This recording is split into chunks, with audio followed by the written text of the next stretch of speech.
This podcast is brought to you by Digital One. Tell your story, connect with your audience, and build your brand with an engaging podcast. Learn more at digone.com.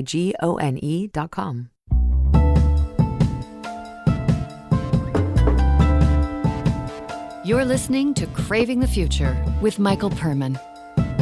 Brought to you by Say What? The mindful innovation firm.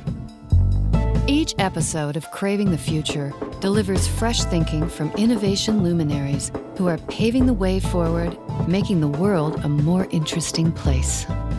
And the world is giving us some very strong signals that we need to pay attention to on top of this current pandemic. So I feel like we're really craving a sense of belonging through common ideology.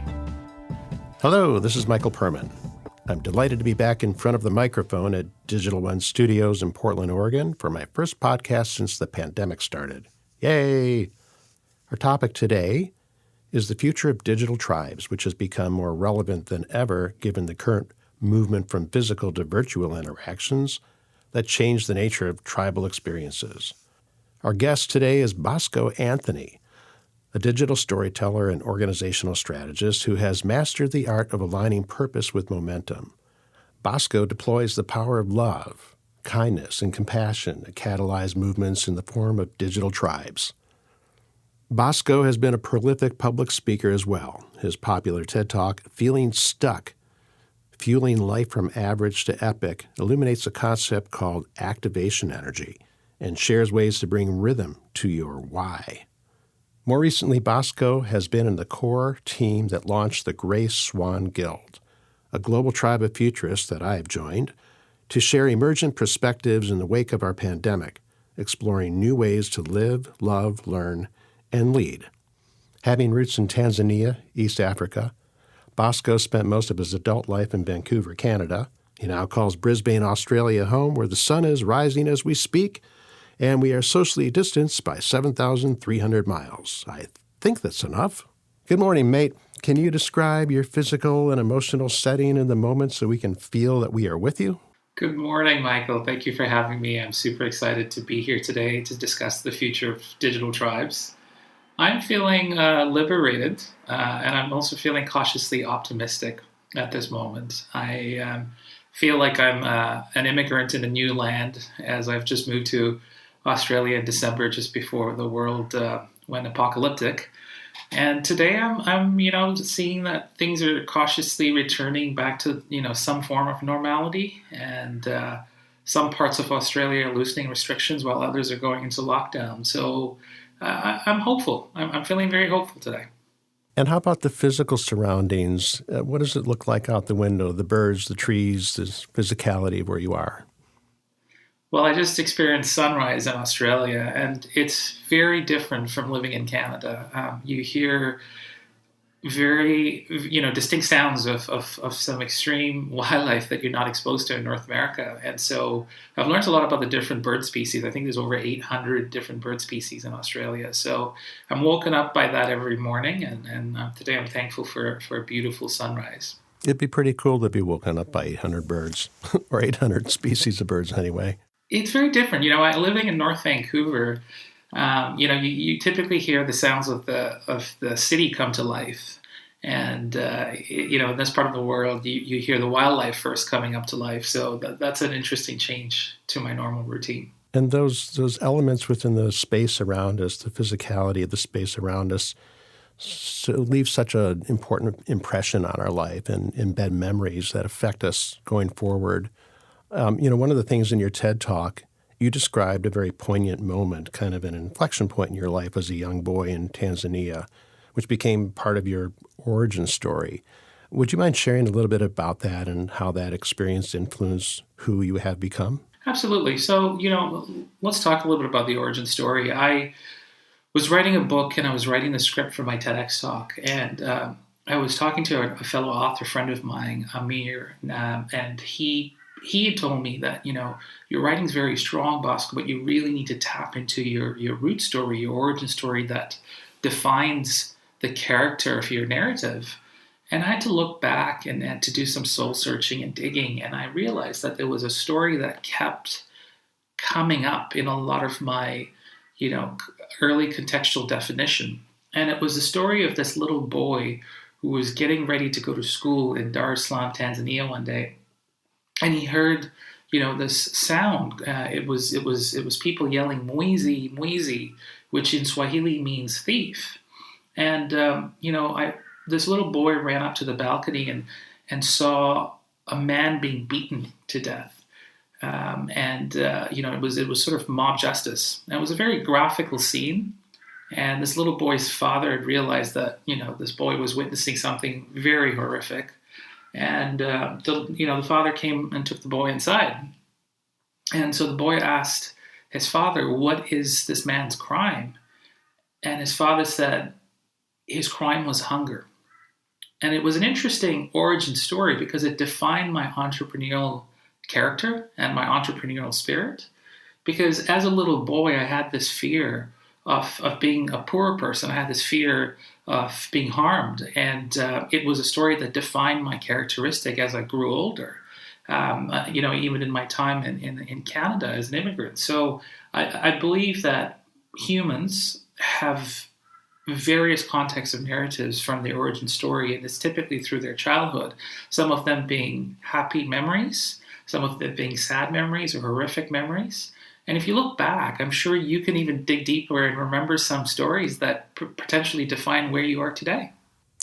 Oh, absolutely. I mean, for me, it was the beginning of Earth Day when I was 12 years old in Milwaukee, Wisconsin. So, I mean, that set the tone for a lot of my life around sustainability.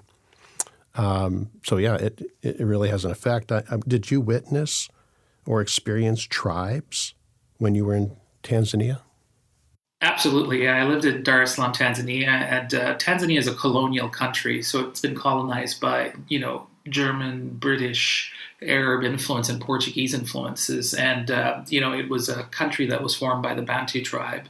And living in East Africa, there's so many different tribes that we've fused together. So I went to school with kids that came from the tribes. I visited the Serengeti National Park and the Ngorongoro National Crater.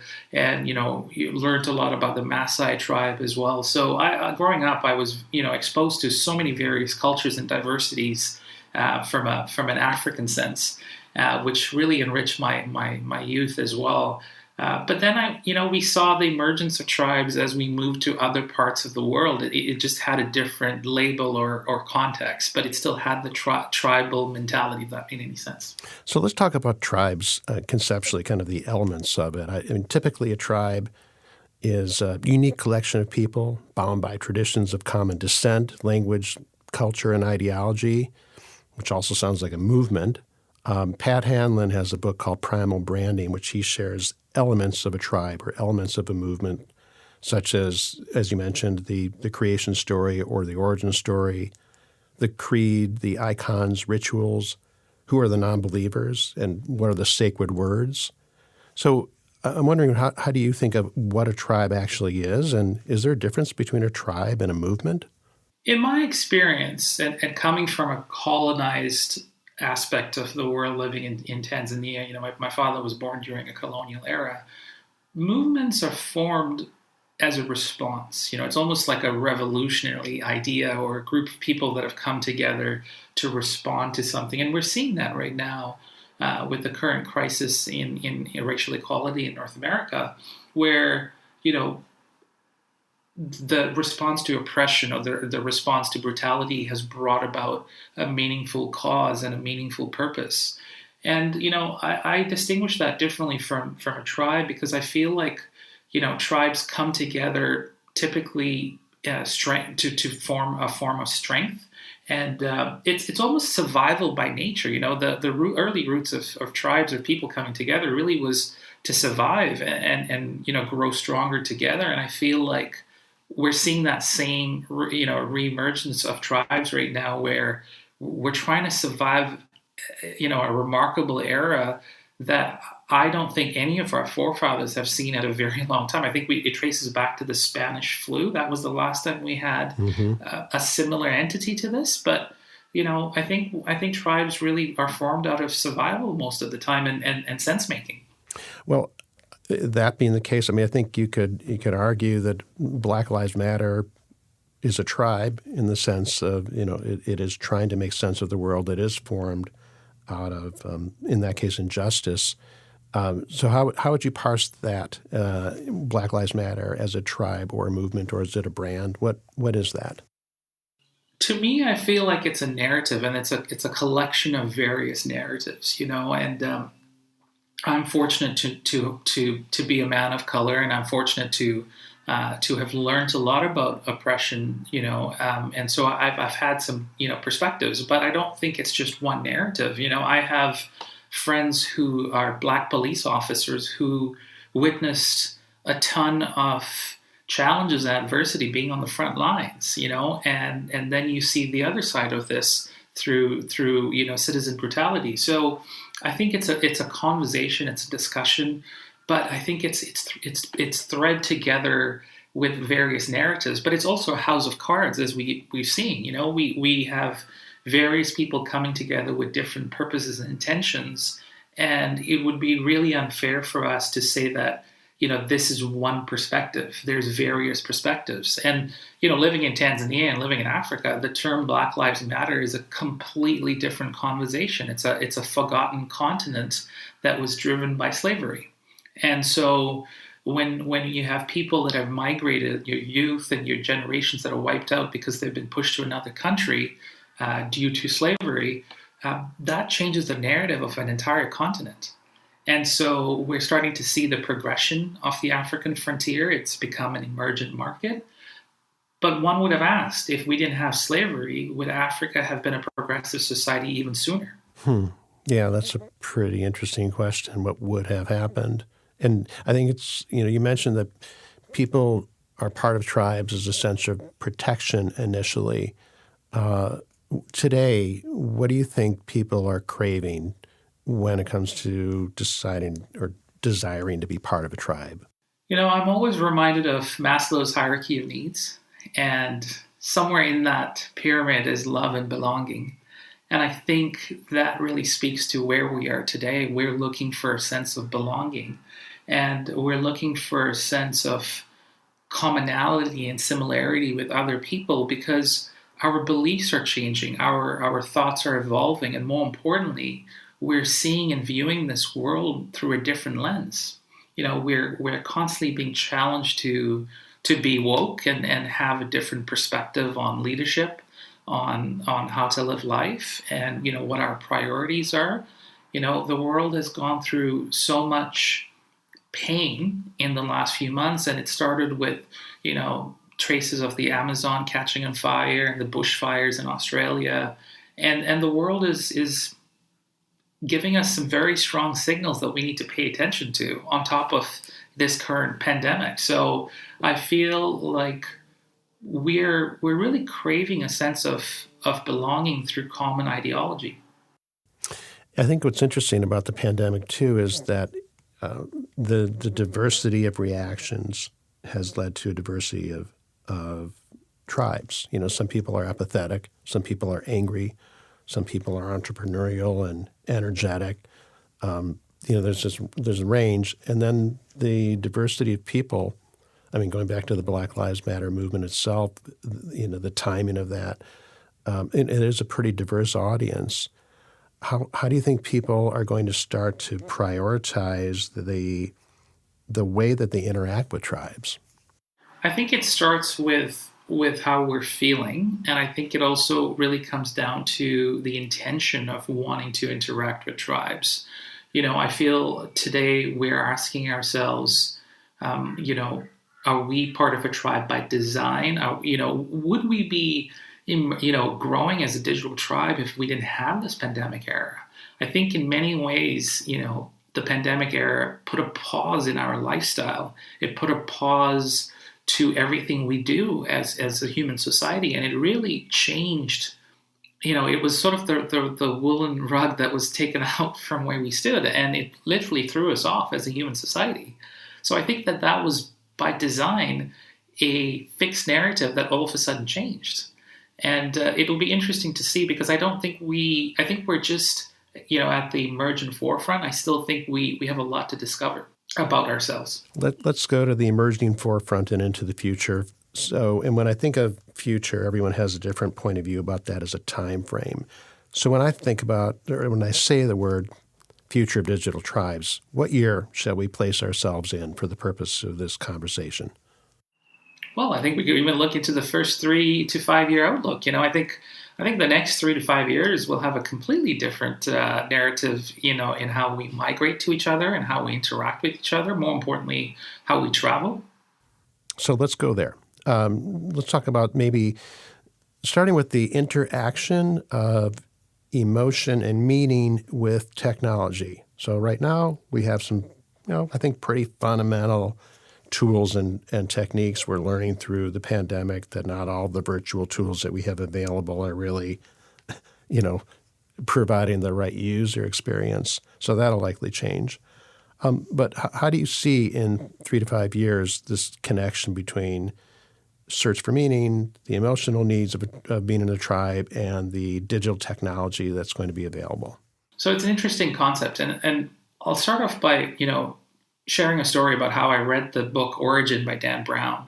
And in this book, I was sucked into a narrative of who we are as a human society, how were we formed and where are we going as a human society and what are we evolving to? And, typically most people have a religious context or a scientific context that constantly contradicts each other. And what I loved about this book is it talked about a technological concept that sort of silences both sides of the field. And if you look at where we are with technology today, it's playing a massive role in medicine. It's playing a massive role in how we do business and how we interact. We're seeing the technology and artificial intelligence play a massive role in how we depend on it as part of a utility. And the book leaves a prelude that says that technology will become an extension to the human body. And we're seeing that with our phones. We're seeing that with, our smartphones and smart wallets. And I feel like this is just the start.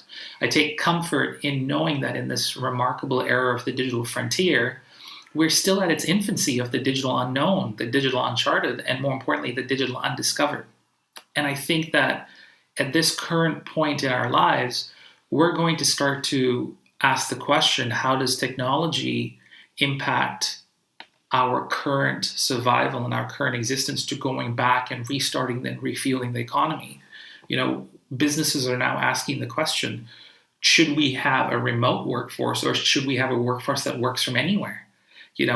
Businesses are looking at having contactless solutions. We're looking at different employment distribution centers so that people don't have to travel far distances to go work.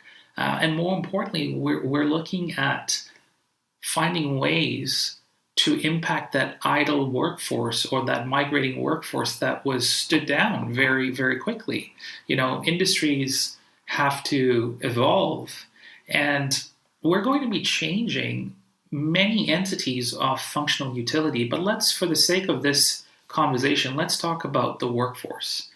And I was doing some research recently, and I was amazed to find out that the 8-hour day was defined through the manufacturing era. So I want you to think about this, Michael. We're talking about the future. The current cycle that the humans have, and that's typically an 8 to 10-hour day, was founded in the 1800s as a concept through the manufacturing era, which sounds pretty draconian when you think about it. Mm-hmm. So this is one of those things that is going to be looked at and changed. Are people really productive for 8 hours? Most people today are productive for 4 to 5 hours, and the rest of the time, they're on the internet trying to idle their minds. So, even me working as a consultant for so many corporate brands, I would go into these meetings and I would call them death by meetings. People were looking at just killing time. And so I think there's going to be a shift into the work-life balance. I think there's going to be an emergence of in-house therapists to help with the remote factor. But more importantly, I think people are going to take back the control and prioritize their life. And especially now, when people were working from home and having kids. And, I have friends who were babysitting kids and working at the same time. Let me tell you, it wasn't an 8-hour day. Mm-hmm. Yeah, it's intense for sure. And I hear you on the practicality and the efficiency of what's going to emerge, which is fantastic. I guess the other thing I'm wondering about is the higher level of consciousness and intuition and shared fields of energy that make tribes great. You know, when we're in the room together, and let's say there's 1,000 of us in the room, and we're all following some sense of purpose that binds us together. You know, there is that collective consciousness and field of energy that is harder to get at the moment from a digital virtual perspective. I'm wondering if in 5 years, with the advent of implants, you know, that are being proposed by a number of different companies, or other forms of just higher understanding of how our minds work, do you see technology and emotion and meaning meeting in that and kind of bringing a higher level of understanding of each other in the world? Absolutely. I feel like, we are just approaching that, that tip of the iceberg. And I think when the door opens and swings opens, it's going to be quite overwhelming for us, I feel like the crafting of our human narrative is still evolving, but the urgency of a progressive society and the need for us to do more is the current conversation. We're still talking about an unbalanced equilibrium. We're still having these conversations about classes. We're still having these conversations about poverty, which really intrigues me because we're supposed to be the progressive society, yet we have classes in human society today. And, I think that the abolishment of poverty and the abolishment of classes will change our progressive state moving forward.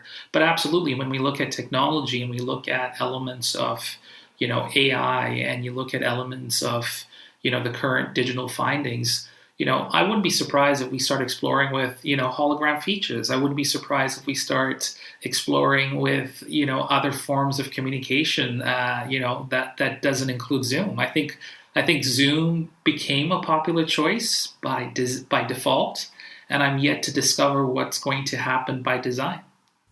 Holography at scale is the thing that I'm the most optimistic about. Yeah. And of course, everything that's once been science fiction, generally becomes fact after a while because you're able to imagine it, means you're probably able to eventually create it. I also think that, I look at Facebook, and sort of my position on Facebook is well known. I think it's done more damage than good to society overall. Where do you see these giant tribes like Facebook going in the future? How do you think that they are going to evolve to become relevant, or are they going to disappear and be replaced by something else? I've thought about this, and I see Facebook having, an evolved narrative. And I think the idea of what Facebook was, which was connecting people, was the start of the narrative. But we are now in this era of digital capitalization. And what I find is that companies that are boycotting the ad route of using Facebook is, it's a revolution. It's a revolution, and people saying no to digital capitalization. So I think that the intention and the narrative changed somewhere.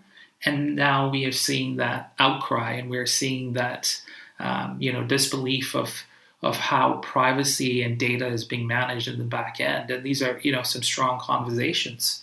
And I think that this is going to be the new norm for future digital tribes and future companies, where, we're going to look at how Facebook has progressed and use it as part of our playbook for future digital tribes. So I'm not too sure where we'll land with Facebook because, as we're seeing an emergence and drop-off of people, we're also seeing people that are using Facebook as their everyday form of lives and communication and, connection. I think with social networks, it gives people this false sense of digital vanity. And I talk about this in other interviews where, social media really gives people this sense of vanity, and it's something that needs to change for the effect of social networking. And I think people need to view social networking from a different perspective. as a tool for connection and human interaction. And I think if that entity remains pure, I feel like that is at the forefront of any future networks moving forward. It's when you add, greed and corporate intention that the narrative becomes tainted. I love the way you framed that, and I think I say it in a slightly different way, is that until you can decouple revenue with content, you're going to have an impure system of knowledge and wisdom and emotion transferring, which is why you get to a place that Facebook has landed where you never know what's the truth and what's not the truth, and they don't give a shit either way. Yeah. One of the things I've been really impressed with is what you're in the midst of creating, which is you're one of the founding members of the Grey Swan Guild, this virtual tribe of future thinkers. Can you share more about how you got into that, and the purpose, and what's your vision for that tribe? Right. So, you said something about, Facebook replacing revenue and clarifying the content. And I think I'll take it a step further and say that we're looking for kindness over revenue. And that's really the true narrative of how I became in contact with the Grey Swan Guild. A very dear, good friend of mine who is a speaker and an author invited me to this concept. And it was, a conversation of people that were exchanging messages and hosted informal conversations to process what was occurring in our lives. And, we didn't know where these discussions would go, but they did yield a common thread. And that was, how could we make sense of this new world? And what brought us comfort was that the fact that people were thankfully thinking the same thing. What is our future going to look like? And so this venture for common good was born. And this is what the Grey Swan Guild is. It's a global collaborative think tank group of sense makers seeking to observe, understand, document, and identify opportunities behind the world's biggest challenges. And so this invitation was very comforting at a time where we were all lost. We were angry, we were confused, we were scared. And by bringing those emotions together in a collective field, it was liberating, it was empowering, and more importantly, it was validating, because I realized that I was sitting in a digital vortex with other people going through the same emotions that I was. And, I started to find a sense of belonging, and it became, a coping mechanism in many ways. I was looking forward to these weekly meetings, and I was invited to offer a perspective. This is where you and I met as well, and we started interacting. And I remember reading your perspective when you submitted it through, and I was amazed at the amount of time that you took to, put together your perspective. There was a lot of intention, there was a lot of meaning, and the best gift that the Grey Swan Guild gave us collectively was a narrative of inclusion, diversity, and bringing people together from all parts of the world. And we weren't driven by a title or a company. We were defined by a common purpose, which was the common good for human society. And so that respect, that inclusion really drove us to build something. And I'm excited to see where it goes. It sounds like we could be turning ourselves into a research and sense-making and intelligence group based on the next wave and the next era. Yeah, I mean, it's been fantastic being part of that. And having been at the beginning, I feel like, we've laid out a map that doesn't have roads. It just has a bunch of clues. And, we're in the process of putting together the map and, where it takes us. But it's, for me, being part of that, a member of that tribe, I'm, feeling the energy to see what's next, the energy to help create what's next, that everyone kind of recognizes that we're at this inflection point that could go horribly wrong or could go beautifully right. And with that many people and kind of, I think, the recognition of that and the desire to go beautifully right, it's a really cool place to be. And I also love how you framed the content to live, love, life, lead. Can you explain a little bit about how you arrived there?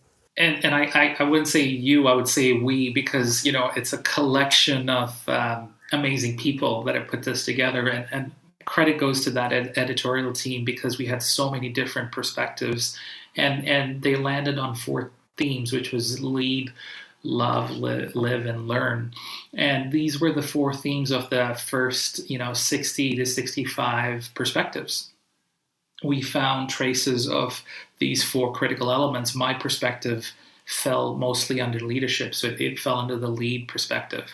And the intention of the guild was to provide evidence-based observations, perspectives, contributions, and opportunities from those who are committed to affect and influence positive change. And I think those 4 themes speak kindly to positive change. And I think we're looking, and we're in need of positive change now than ever before. I love that you brought kindness into the essence of the movement. And one of the reasons I love that is I think of tribes in the past as ultimately associated with war and conflict. And that's not necessarily the case for a digital tribe. I am kind of wondering, do you think we're going to see digital tribal wars in the future? And if not, what is it about the digital nature of tribes that would make that happen or not? I think it's safe to say that we are seeing digital tribal wars in some phases. We see tribal wars in social networks. We see people moving and migrating from one network to another because of choice, or because the evolution doesn't meet the personal evolution. And I feel like the future wars would be how brands or people adopt to these digital tribes, and how those tribes evolve, and I think it really comes down to the human intention and the collective intention. I think most people sadly are driven by their favorite radio channel, which is WIIFM, which is What's in It for Me. And it's a different conversation when you're listening to What's in It for Us. And so I think, our current guiding light and principle is coming from that kindness economy. And looking at historical facts, most tribes did come out of war and did come out of oppression and did come out of some really hard, adverse times. But we owe it to ourselves to change that narrative. We owe it to ourselves to progress and take history and learn from it, but also change that element. And I think the Grey Swan Guild did that very well, because the Grey Swan Guild is a collective group of colors, and there's no difference. We see past color. We see past the black and white. We see past the barriers that we see in regular, stereotypes in life. We're not a apolitical group or, driven by one sort of emphasis. We are here brought together by the human good and where we want to go. People have families, people have kids, people have been displaced, and we've all come together and accepted each other for that entity. And I think that is the making of a very strong tribe, but it's up to us to show up every day. And it's up to us to ask the questions about what's the best interest for us together. And so when personal intentions overpower collective intentions, you're also seeing the destructions of digital tribes. I think you nailed it in that description, because if a tribe normally has a single ideology, Grey Swan Guild has multiple ideologies. It doesn't have a specific desired outcome other than sharing information, being kind to each other, being collective, and moving the game forward.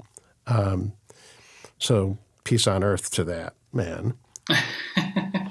Absolutely. So I guess my last question is, Bosco, what do you crave for our collective future? That's a really good question, Michael, and probably the best question you saved for last as well. I think today, at this very moment in time, I'm craving for a better future. And I'm craving for humans to change where we're going and to start operating by design as opposed to default. Let's look at a world where we prioritize some of the, really hard-pressing conversations. let's not overlook some of these alarming concerns when we talk about climate change and when we talk about habitat and we talk about wildlife.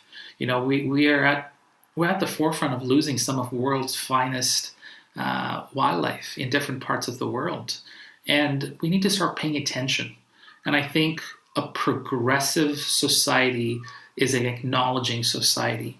And so when we look at responsibilities of leaders, when we look at responsibilities of citizens, and when we look at responsibility as humans, we have to start acknowledging these things, and we need to start changing the human playbook and the leadership playbook.